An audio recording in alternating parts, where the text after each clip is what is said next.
Hello, everyone, and welcome back to another episode of Parenting is Easy, Said No Never. I am your host, Hanani Abraham, and I am so excited to share with you an awesome discussion that I had today with Sam Marion.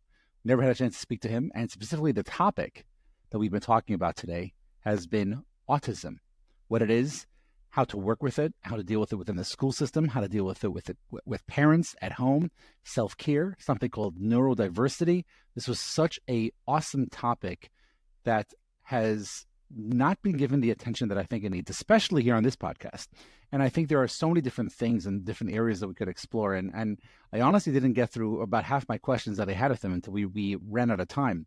And I think when we deal with autistic behaviors, whether it's in the school system, at home, as a parent, there are so many specific questions. And I encourage all of you to give some feedback. And if you have more questions, Sam was more than happy to have a follow-up if need be. So if you have questions that you would like answered on this topic of autism, please reach out to us at parentingiseasypodcast@gmail.com. And I look forward to any feedback or questions or comments you might have that you want to give to us. Remember to please like and subscribe, and I look forward to hearing your feedback. So, Sam, there are so many different areas where I think we can start when we talk about this topic of autism and where it's something that parents can know more about. Let's really start at the beginning over here. Can you give us a description of what autism is and how it manifests itself within a child? So autism, I describe it, it's a different way of being. It's a different way for the brain to work, a different way that the nervous system interacts with the world, different way of processing things.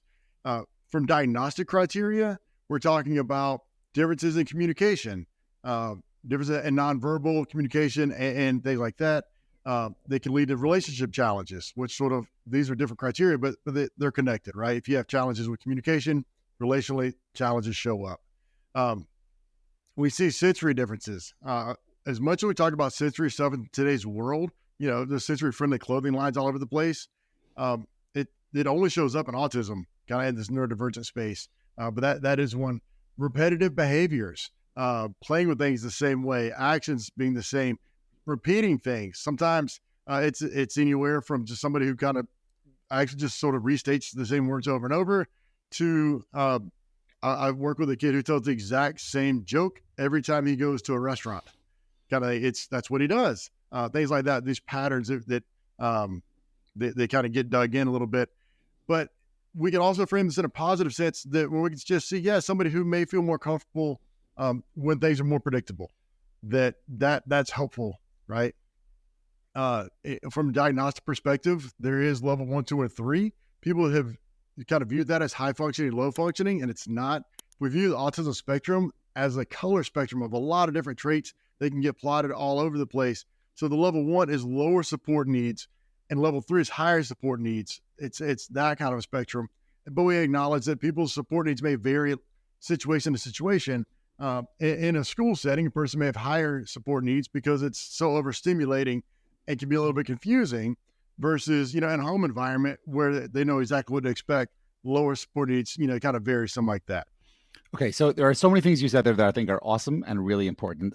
Two things that stood out to me that we can maybe go into a little bit more over here. So you said the words neurodivergent. Can you explain to us here what that means? Yes. So neurodivergence, it's this idea that some people's brains work outside of, you'll hear the word neurotypical brains. I prefer to use the neuronormative.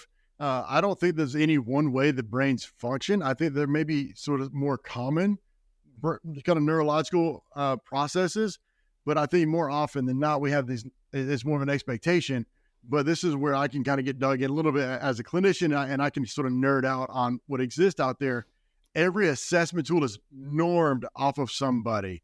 And so I will use the word neuronormative as a contrast because some of the assessment tools are normed off a certain group that may not project across all society. So neurodivergent is being outside of that normative expectation, normative culture.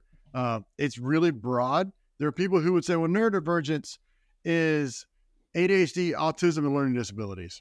And there are people who would give a neurodivergent umbrella that is the entire diagnostic and statistical manual, that any difference is okay. There's just differences. And I see arguments for both sides of that.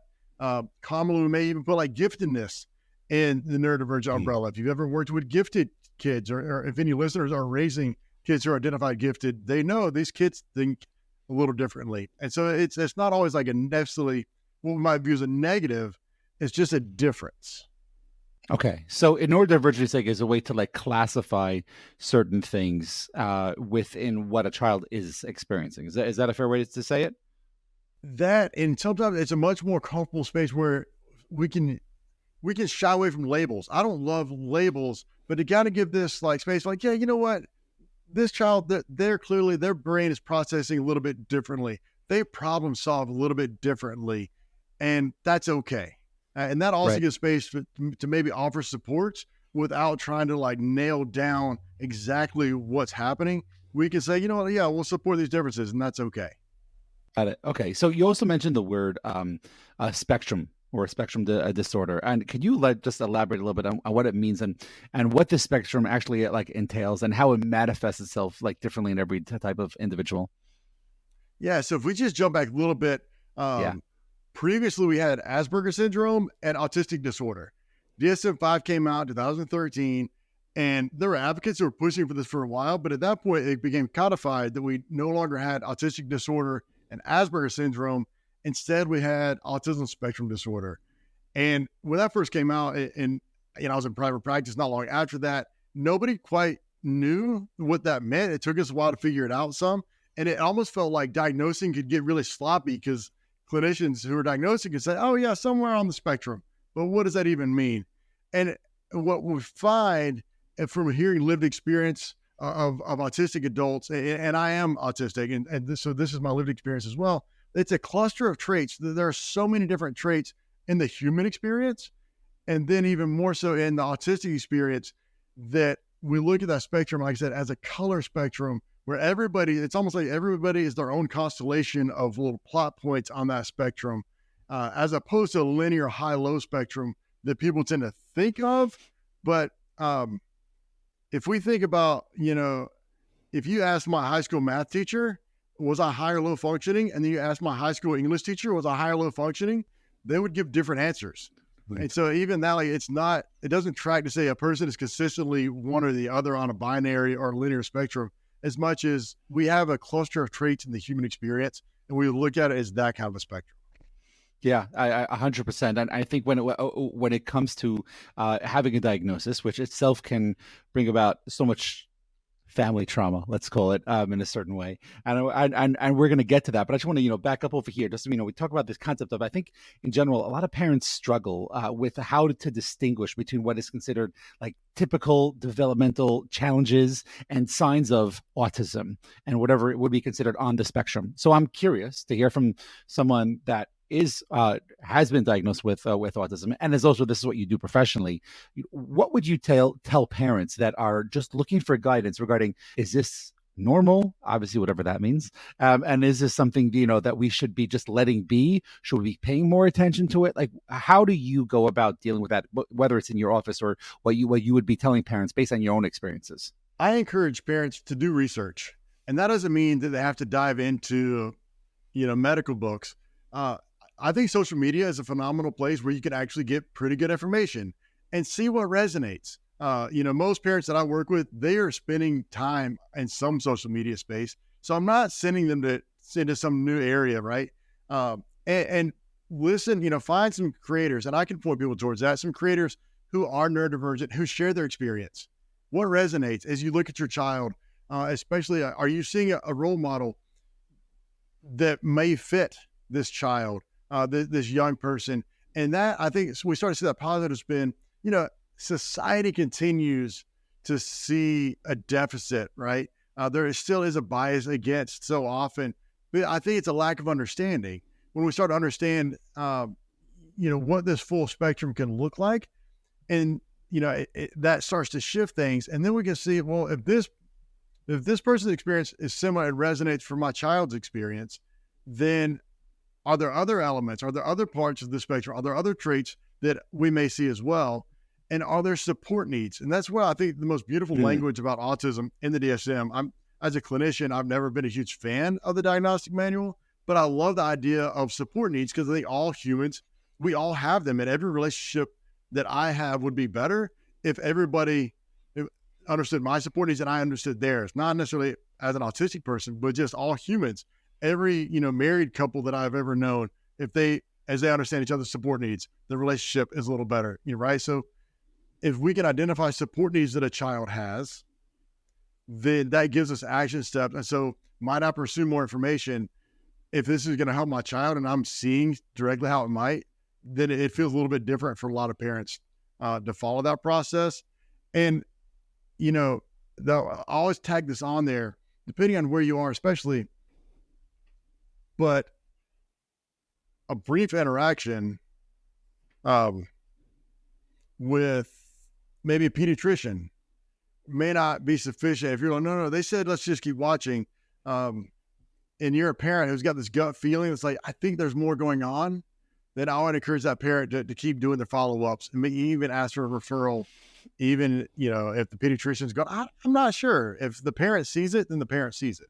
Yeah, I think parents are the best professionals and diagnosticians when it comes to things, and I encourage parents all the time to go with their gut. But I want to go back to something that you were just saying, that social media can be a benefit, which I do agree with, and also I also say approach with caution. So I'm curious, when you say there are a few people that you would recommend, do you mind sharing them? And obviously we're going to post their actual links if we can, or at least their names we'll post in the show notes. But where can people look online to get more information when it comes to finding information about autism and how to treat it or deal with it and work with it within the family dynamics? So I'll start with myself. I post pretty regularly, different content. So at Marion Counseling, I've got a good friend who her content is very much geared towards parents, educating parents about autism, and that's Dr. Taylor Day, the.dr.tay. I believe the Dr. Tay is her Instagram handle. The Speech Dude, it's just at Speech Dude. Chris Winger, and he's got, I think, really engaging content from a little bit different perspective. So far, I've named a social worker, a psychologist, and a speech language pathologist. These are all sort of different, just in terms of people sharing their lived experience. I think a fascinating person who does a lot of research, Chris Bonello, his content is autistic, not weird. And he himself does research, self-funded as far as I can tell. He's an author, and he shares a lot of it by his lived experience as an autistic adult and as an educator. And so these are kind of gives you different angles, and that can, because of the way algorithms work, if you add a few people, the algorithms will start to feed you a few more. Got it. Yeah, and it is usually the way they work. And I think you're being pretty eclectic and where people can find the information. It's not just a specific linear way of looking at it. Like, well, let's look at social workers or therapists. And I think when you get that lay of the land, it does help to sort of gain a perspective. And I think to echo your words, Sam, is that for people to realize is that there is no one direction. There is no one answer. And it's about finding information, finding what's out there and gather it all in and see what works for you, see what works for your child. And there is no, set way of going about it. And there is a reason why, if let's say, according to the DSM, there might be a criteria of, let's say, 4 out of 6 that need to be met in order to be diagnosed with it. Your child may be 3 out of 6, but that doesn't mean they can't be worked with because they only have 3 out of 6. And I think that's important for parents to know is that it's not just about the diagnosis of what your child is going through, but it's about what you're feeling and how your child is developing, and to be curious with it, and to ask and to research and to do things and trust yourself and trust your gut. And I think that's a really good point. I'm so happy that you brought it up that way. And to keeping in this topic of going with the gut, so to speak. So obviously, autism comes from somewhere in a certain way, and I'm curious if you could talk about what the causes of autism are, and specifically regarding the understanding, or you could say the interplay between the genetic, environmental, and developmental factors in autism, and what parents can know regarding the origins of what happened or what's happening to their child. Can you talk about that for a minute or two? A little bit, yeah. We're very much in a place of, I think, evolution of understanding of autism right now. And the research is there. And so meaning the research is in, and I think early stages of good understanding. It seems to be that there's a heavy genetic component. I have a lot of families I work with where the parents start to recognize, wait, I have these traits. And sometimes what happens is you'll have a parent who's go, my kid can't be autistic because they're just like me. Then the parents realize, later, like, oh, they are autistic because they're just like me.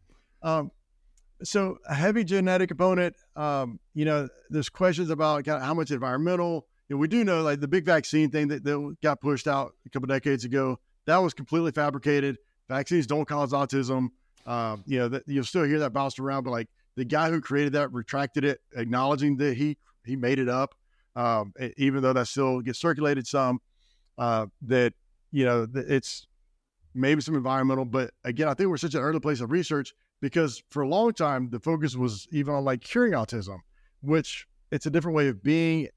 And there's, I think the genetic component does show up in I read an article, as a research article that was maybe 20 years old that, look at some correlations that if a child has a grandfather that was an engineer, that increased that child's chances of being autistic. It's going because like somebody who had a career in like math and patterns and stuff like that and science may have had an inclination themselves, may have been autistic.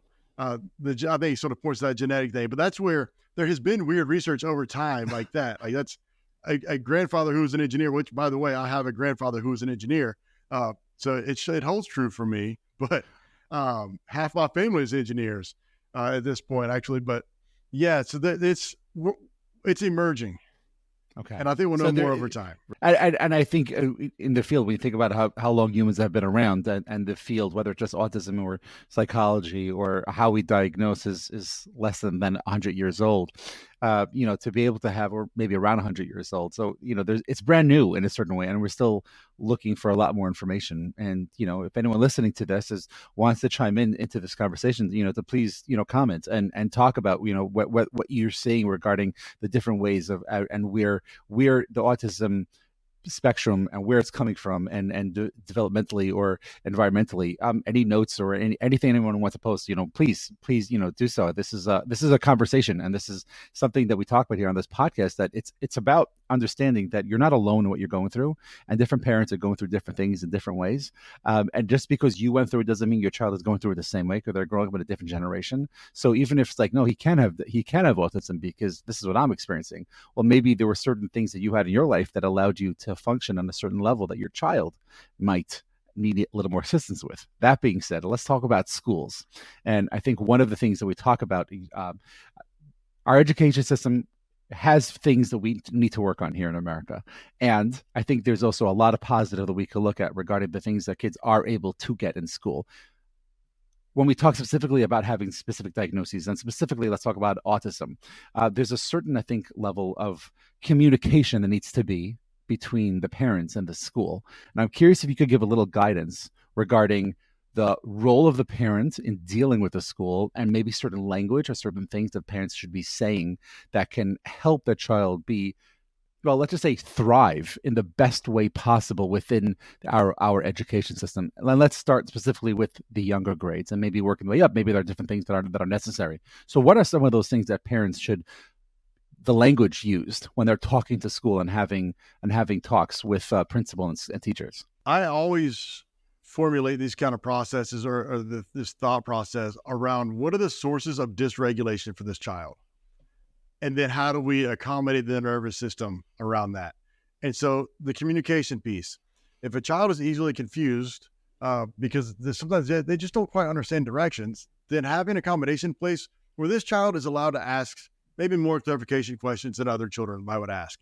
And there may be a balance where once everybody starts their assignment, then the teacher takes a moment to make sure this child understands, or they can kind of come up to the desk.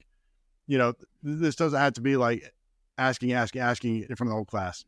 I look at things like schedules. A lot of autistic folks really thrive when we know what to expect, what's coming next. And letting a kid have the day schedule within the classroom taped onto their desk is a common and super easy accommodation. trying to limit things that are unpredictable or, that feel unpredictable to the child. And so if the teacher is going to be absent, let the child know in advance that the teacher is going to be out. If that's sometimes it's planned. I've seen it where there's a fire drill that's going to be happening and this child knows in advance. And maybe they've got sound sensitivities. So they've got, noise canceling headphones, and they get like a reminder right before it to go and have those on in advance, as opposed to scramble to put it on when that loud alarm's going off. Again, just the sources of dysregulation, whatever this child struggles with, and what are kind of directly accommodating that, which is not diagnosis specific at all, right? This could be a lot of different challenges a person faces, but we're supporting that challenge, that difficulty. And usually these are small things that can be done, as opposed to when people go into schools and ask for like just all the accommodations when most of them don't even fit the kid anyways. Is there a certain language that parents should be using, or certain words or certain ways of, this is what we're doing, this is how you can help us, and parents taking the reign? Is there certain things that parents can say in those conversations? Yeah, I think explaining the why, right? When I talk about the regulation, like this, and if the school's not quite familiar with that language, like this is very therapist language. We talk about regulation, but this helps the child stay calm and more engaged, and frequently. And this is challenging because schools vary so much on how supportive and the approaches that they take. So many schools are still based around kind of slowly getting outdated, like behavioral interventions that are about training somebody as opposed to supporting somebody. And so when we start aiming towards, I want to be neurodiversity affirming, you can use that kind of language. An affirming approach, want to support, and this is, want to go back to the whole spectrum idea, the idea of high function, low function that people use implies high function implies not much challenge. But if we use the clinical language of support needs, then we're saying, and here are their support needs. This is what helps this child remain calm, feel settled. And feeling settled for this child means engaging in their schoolwork. This means sitting still, not panicking and running out of the classroom. So these are some things that, if it's a surprise substitute teacher and the child won't walk into the class because that's not what they were expecting, the child knowing in advance, this helps the child be able to walk into class, things like that. And so I think that gets parents and schools on the same page a little bit more of like, this is the outcome. This is how it's going to work better in the classroom as well. And yes, we do this at home. This is helpful. And the more collaborative, the better. Yeah. Oh my gosh. Yes. That's for sure. Something that all parents strive for, hopefully, to have that collaborative approach. At the same time, we can have this argument probably, but my point of view, the way I sort of look at it is probably more important than the educational system running well for a child is their social interactions, and especially as they get older. And they're not going to be in the same school system. They're not going to be in the same system. They're going to go through different systems. And I'm curious, are there things that parents can do? And maybe they can even ask regarding from the therapeutic point of view as well, of how to work on the concept of social interactions, so that when they're in their store, when they're waiting by the bus, when they're getting on an airplane, or they're starting a new college or high school, maybe even from athletic programs, how can we make sure that I guess there's enough awareness or things that parents can do or can be worked on with their child from a social interactive perspective when it comes to dealing with a child that can fall under that spectrum that we're talking about regarding autism? Yeah, so there's differences, and everybody has different social needs, right? Let's sort of name that. I had parents who called me once and they said, we're worried about our kid because he comes home from school and he goes to his room and plays an instrument for a couple hours. And we didn't do that when we were his age. You go, well, does he report any challenges socially? Or is it he's just, after a day of having to force interaction, he wants a break? Oh, no, he does this other stuff. Like, okay, so he's just different than you, mom and dad, right? Like, let's acknowledge just differences, as an adolescent. That's okay. And, for like trying to help young people develop social relationships with neurodivergent kids, this is ADHD, autistic kids, I guide parents towards, instead of trying to push them towards connecting with a person, help your child figure out what they enjoy doing and let them do that alongside other people, and let that be the source of kind of developing social interactions. Because if you say, hey, we met this other person in this online support group, we're going to get you together, you can go to the park with their kid, y'all can play, and their kids are just like, what? I don't know what you want me to do with them.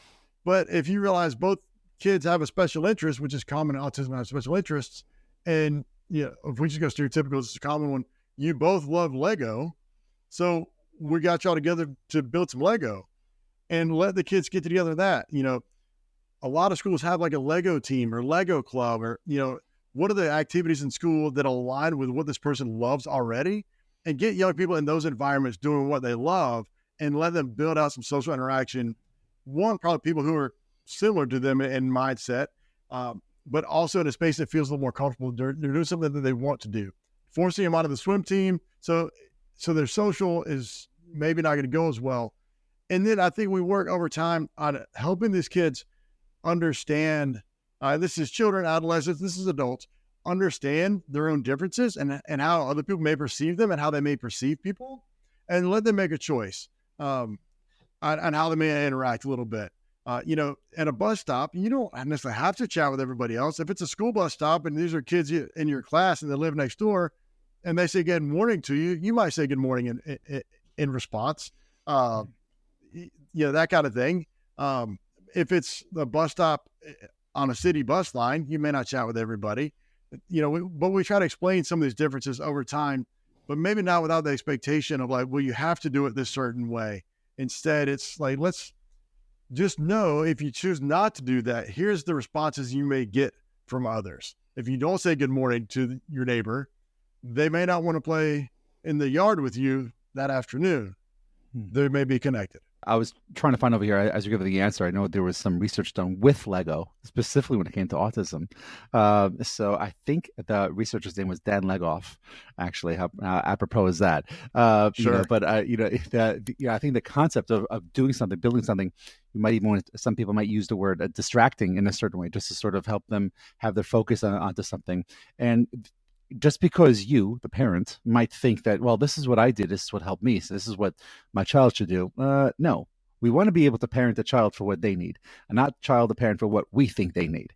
And I think that's very, very important. And when we're dealing with a situation where, that child might need just a little bit more of our time when it comes to parenting, as opposed to one of our other children, just to keep that in mind, and to be mindful of the fact that what is it that they need. And like you were just saying, that sometimes there might be a situation where they'll find common interest, great, and sometimes they won't, and that's okay too.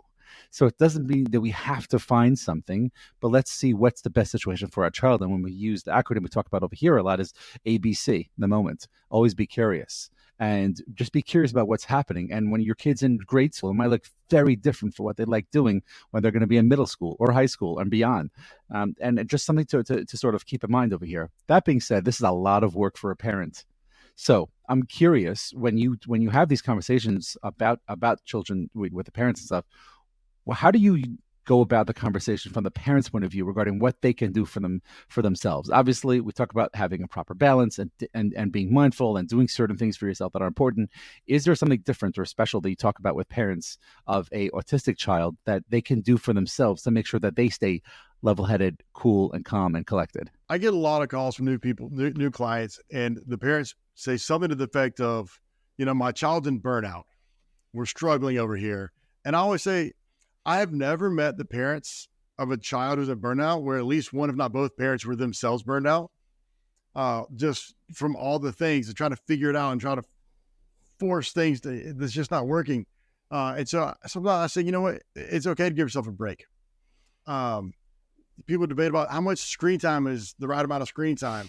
Screen time should never be used as a babysitter. Well, you know what? Like, if screen time gives you a chance to go to the bathroom without being interrupted for 3 minutes, like, then I'm okay with it. Like, be careful what's on the screen, right? That's sort of a, monitors. That's a whole other conversation. But as a parent, like, if you get home if you're a working parent and you go from work to pick your kid up from the after school program, and you get home, you've all been gone for the last 9 or 10 hours, and you just need a minute for yourself to settle back into home. And so your kid gets TV time and you're like, but I'm supposed to be doing homework or this other parenting stuff. But if you need that break so then you can show up, okay, go for it. Looking for, I think support groups can be helpful online. There's some wonderful ones. I think the more local that they are, sometimes the better, right? So that you can have social connections. You can learn from people who maybe they're navigating the school system. If you're here in Georgia where I am, and you join a national group and that's really active of people who are in New York and California, well, schools are different. And so you may have a hard time applying it, but if you join a more local group, you may connect with people. I know of people who've, now they've got moms and dads groups that they've developed out of some of these small online communities. The moms watch the kids while the dads get together and have a little bit of a break, or, things like that, or kind of different partners take turns. These things can be powerful, but you just got to acknowledge your own needs. You can't do everything, right? No matter what your child's needs are, you can't do everything. And, I've never seen any research that says the parent needs to be perfect. I've seen a lot of research that says the parents need to be good enough. Right. Beautiful. Very, very well said. I love that quote. And that's what I was going to say. There is no such thing as perfect parenting. No. And keep that in mind. And it's not about you're going to mess up, but you're not going to be perfect. And that's okay. There's nothing wrong with that. And I happen to love just that example you were just saying regarding if you need to give your kid your tablet for 2 minutes so you can go to the bathroom in peace. And for right now, until bedtime, that's going to be the only piece you're going to get for the next 4 hours of the home rush hour version of things. That's okay. That's perfectly fine. That being said, I know when it comes to autism, there's a more emphasis recently on technology and it being a part of whether it's the treatment plan or progress or things that need to be done. And I'm curious from what you've seen therapeutically, what role do you see technology having when it comes to the future of, or maybe the present in autism therapy? And are there any tools or specific apps that you would recommend for parents?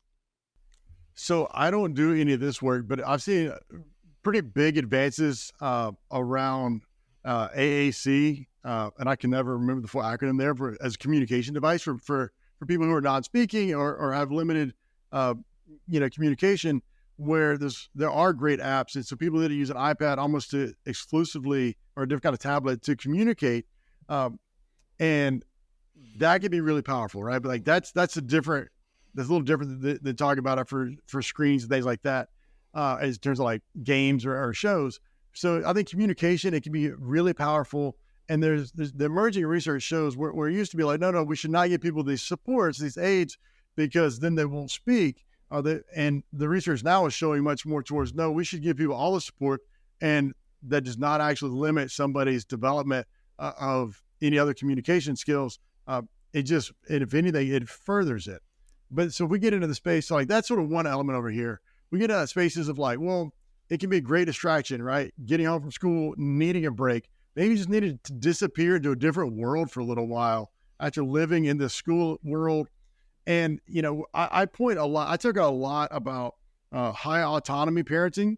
There's stuff out there, especially with the subset of autism called PDA, that people will use language like low demands and try to drop all demands. And I said, well, the world has demands. I'm sitting in an office where I have to pay rent. Like, there are demands on me. And so I've tried to balance it with what I call high autonomy. So if we think about gaming on a tablet or a different system, some games give you very little autonomy because they have a storyline. You have to follow it. And that's not flexible at all. Or you're online gaming. And I heard this example recently from a kid who was talking about how difficult it was playing Fortnite. They got killed, and everybody has their own perspective on that. But this kind of example came up. And then they watched somebody pick up all their stuff, and they were just powerless over that. And I've never played the game. Not the first time this has been talked about on the podcast. So yeah, we know exactly what you're talking about. And so like how upsetting that was. Now let's contrast that to Minecraft, which I've never played this either. But on creative mode of Minecraft, you can do anything. You can build a treehouse, you can build a castle. And I had this demonstrated this last part. I had a kid bring in his iPad to show me what all he loved to do. You can bake a potato and cook a steak on Minecraft. And I didn't know that until a couple months ago. I had a kid show me. So you can literally do anything. Like that's a high autonomy opportunity to balance out times that have been really frustrating and really difficult for somebody. Now, here's the big challenge. Part of autism for one of the traits is this fixed interest, and it can be really difficult to transition. So many autistic people have a hard time transitioning from this activity to something else. And I think with screens, those are some of the hardest transitions because they're so designed to hold our brain there. No matter what your brain, how your brain's wired, these things are designed to hold you there. So transitioning away becomes the difficult piece. And sort of make an assumption of the generation of most listeners. When we grew up, if you were going to have a little screen time, you watch TV and then the show ended. It was probably a different show or, and there was this end point. But streaming shows, there's not an end point. It just goes to the next one and things like that. So there's not a natural That's a good point. transition that I assume our parents could lean on some. I used to get home from school as a kid and we would watch like 30 minutes of Saved by the Bell. And then it went on to something else on TV. There wasn't like, but I want to watch another one. No, I'll watch another one tomorrow. The show, TV moved on. And that was probably my own mom's time to like transition from being home. And, but today's world, there's not a natural transition from screens. And that's the big thing that gets really difficult. I think more than anything else is when things are not going well or we have to transition away. So that's each family finding the solution that works for them, not only on the screen, but then how to get back off of the screen. Yeah, and I think that's really important. And knowing that there is transition stages before and after, and be prepared to be mindful for there being a little bit of a tantrum, and it's a part of it. But the more you can have a transition, the easier it can be. Or whether it's giving them a countdown of like, hey, in 2 minutes we're going to shut it off, Tommy. 1 minute we're going to shut it off. That sort of helps where it's sort of going. I saw some parents I know have reported even having the device on a internet timer, which after a certain amount of time you let them know the internet's going to go if you're not going to have connection in 2 minutes from now, and then it just happening because it's now something that's been transitioned into like, oh, there's nothing we can do about it now. So it's not like I give you more time. The internet's not working right now, so that's not something that that we could do. That could be something that could be beneficial as well. There's so many things, Sam. You've told me so much over here, and I hope people have been able to pick up a lot. One really important question over here as we sort of wrap up the interview over here is when you were just saying the word transitions made me think of actual transitions in life. And as a person is leaving the school system, which sometimes can be pretty structured just based on the fact that there's a time for everything, and they might be going to a place of whether it's work, whether it's college, which could be a little more flexible in their timing at the beginning, and they're moving to other places in life. And even for adults, as they're going through different stages in life, sometimes things are not as structured and they have to make their own structure. And I'm curious how you talk about that in your office regarding the concept of transitions and transitioning from childhood into adulthood, or obviously with teenage years in between there as well. But going through those transitions can be just as difficult as a transition from tablet to no tablet, and maybe even more harder to deal with than just a tablet. So I'm curious how you sort of talk about that and how you develop a plan in a way where people are able to have a knowing, healthy way of transitioning into different stages in life. How do you work with that? A big thing is to try to have it so that the transitions are not so rigid from you were doing this way and now it's a different way. Instead, have it be as smooth as possible. And so if we think just education system for a second, in all the way through high school, a student can qualify potentially for an IEP, individualized education program, and 504, or a 504 plan. Right. And these are distinct, IEPs under IDEA. This is, overseen by Department of Education. 504 falls under the Rehab Act. This is ADA type stuff. This is overseen by Office of Civil Rights, if we just talk sort of the federal agencies. But IDEA ends at the end of high school. And so, and part of an IEP meeting, and there's a list of people that have to be in there for it to be an official IEP meeting or people to sign saying they're okay with them not being there, is a parent. You go to college, that's gone away. And now the child or the young person at this point has to self-advocate. And so when this transition goes well, even middle school and throughout high school, the young person is more and more involved in those meetings and they're guided more and more into self-advocating so that when they get to college, they're prepared for that. That's not a new thing to explain to somebody what their needs are in an academic setting, right? So we try to transition like that. It's a little bit.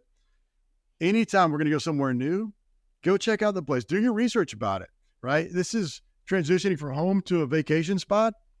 What can you learn about it before you go to the amusement park? Is there, what can you learn? Is there a sensory room somewhere at that place. If you're going to be in an airport, where's the sensory room? There probably is one now.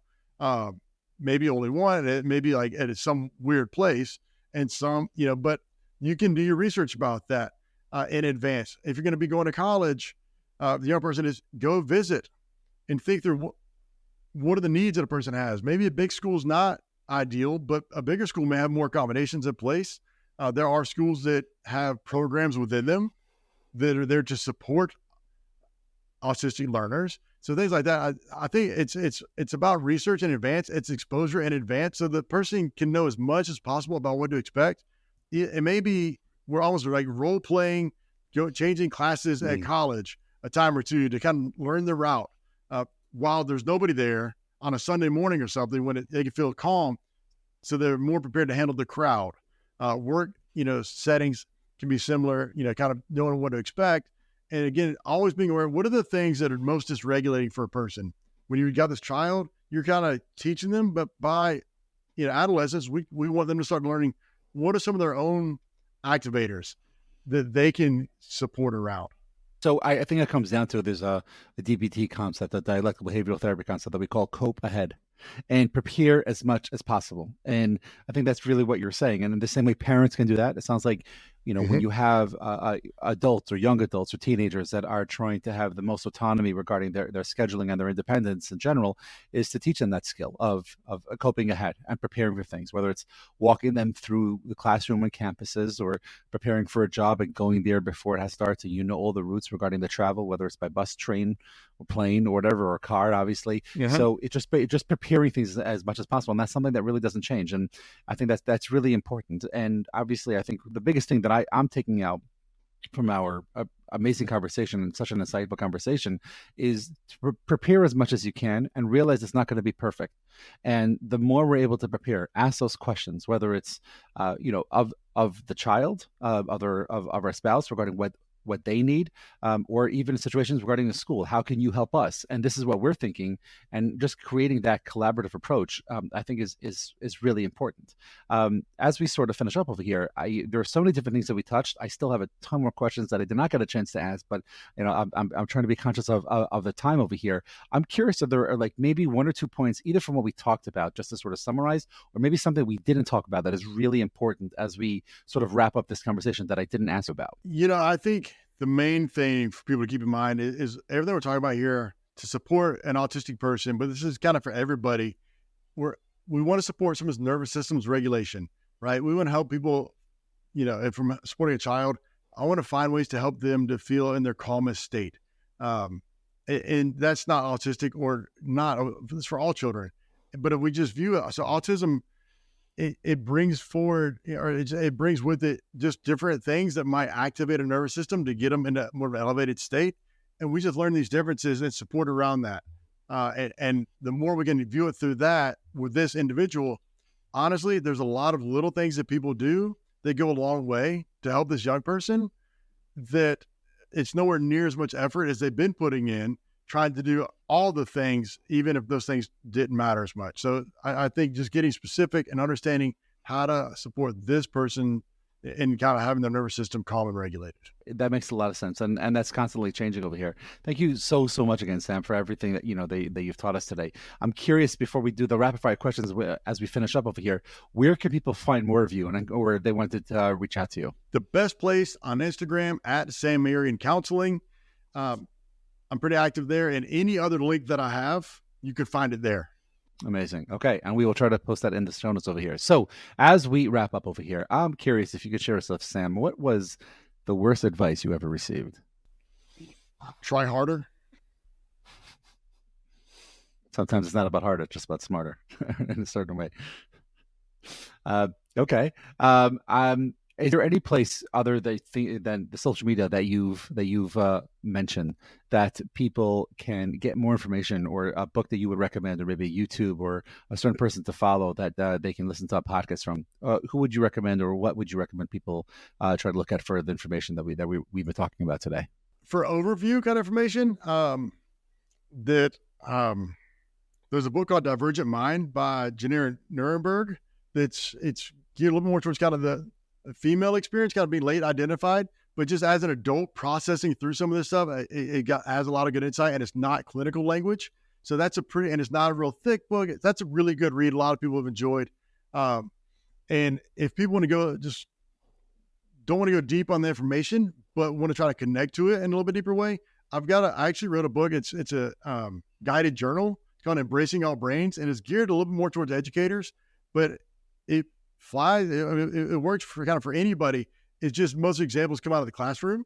That's available on Amazon. That I've had people give me the feedback of going, hey, I bought this because I'm an educator, but this is just good, and passed it around a little bit. So those are two things that I think could be helpful. That's awesome. So my last question for you over here is, if you could think of an everyday mundane superpower that you would like to have, whether it's for home life or for being a therapist, what would that be? A mundane superpower? Because my superpower answer is always that I would like to be able to teleport so that I could just, go to France, have lunch in Paris, or just not have to do the travel part. But I can't even conceptualize a mundane superpower. Always having clean clothes, probably something with cleaning. That would be my mundane superpower. Just sort of that makes a lot of sense. Mary Poppins style, just like clean it up real quick. That sounds amazing. Sort of like put it in and take it out, and it's all clean. Don't have to worry about anything else. Yeah, that's right. Something I would love to. Sam, thank you so much for today. This has been really, really informative. Thank you for having me.